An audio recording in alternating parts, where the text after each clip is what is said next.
கிச்சன்ல என்ன வேலை பண்ணி வச்ச நீ? உண்மையை ஒத்துக்கோ, நான் நீ கண்டுபிடிச்சிட்டு எத்தனை நாளைக்கு மறைப்பேன்? நம்ம கிச்சன்ல இந்த கிச்சனு ஊரார கிச்சன்லயா நீ பக்கத்து வீட்டுக்காரன் கிச்சனுமே கேட்டுட்டு இருக்கிறேன். நம்ம கிச்சன்ல தான் கேட்குறேன்.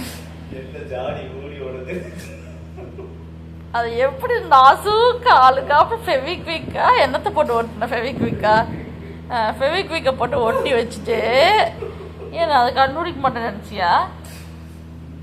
நம்ம வீட்டில் ஒரு ஸ்பூனு காணா போனால் கூட என் கண்ணில் தட்டுப்பட்டுரும். ஸ்பூனு காணான்னு சொல்லு. அதை மறைக்கிறதுக்கு தான் அழுங்காப்பில் ஏதோ வீடெல்லாம் சுத்தம் வச்சுருக்கிற மாதிரி எல்லாத்தையும் வந்து பெட்ஷீட் போட்டு மூடி வச்சுட்டு அதை மறைக்கிறதுக்கு இந்த வேலையெல்லாம் பார்த்துருக்குறேன். ஏன்னா வந்தது வீடு கசகசன்னு இருக்குது, நான் சொல்லிடக்கூடாது. அது எப்படி நான் கண்டுபிடிக்க மாட்டேன்னு நினச்சி நீ ஏன் 2 நாள் சொல்லலை?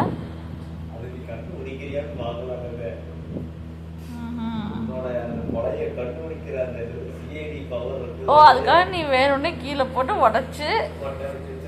நான் மட்டும் இல்லை, மேக்ஸிமம் எல்லா பிள்ளைங்களும் கிச்சனுக்குள்ளே ஏதாவது ஒன்று மாறுதுன்னா கண்டுபிடிச்சிருவாங்க கன்ஃபார்மாக.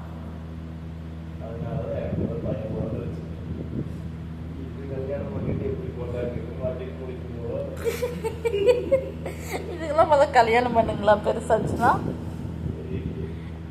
அவங்களே கல்யாணம் பண்ணிட்டு வந்துட்டு ஹாய் மாமி இதுதான் உன்னோட மருமகள் அப்படின்னு சொல்ல போதுன்னு நினைக்கிறேன். என்னமோ எப்படியோ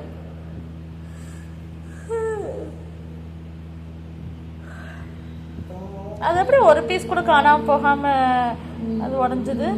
அந்த சின்ன சின்ன துளர்கள்லாம் எங்கே போயிருக்கும், அதெல்லாம் ஓட்டை விழுந்துருக்கும்ல?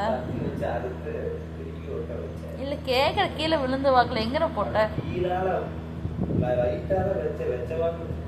அது எப்படி வச்ச வாக்கில் உடையும்?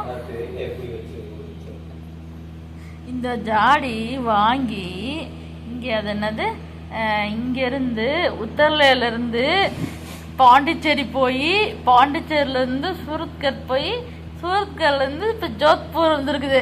இத்தனை ட்ராவல்லையும் அந்த ஜாடி உடையில உங்ககிட்ட ஒரு 6 மாதம் விட்டுட்டு போனது உடச்சி ஓடு கம்த்திட்டு.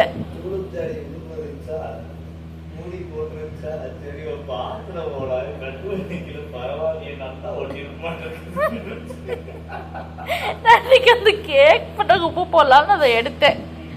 போட்டுட்டு பார்த்தா இப்படி பண்ணி வச்சிருக்கிறேன். இந்த வேலையை பார்த்து வச்சிருக்கிறேன்.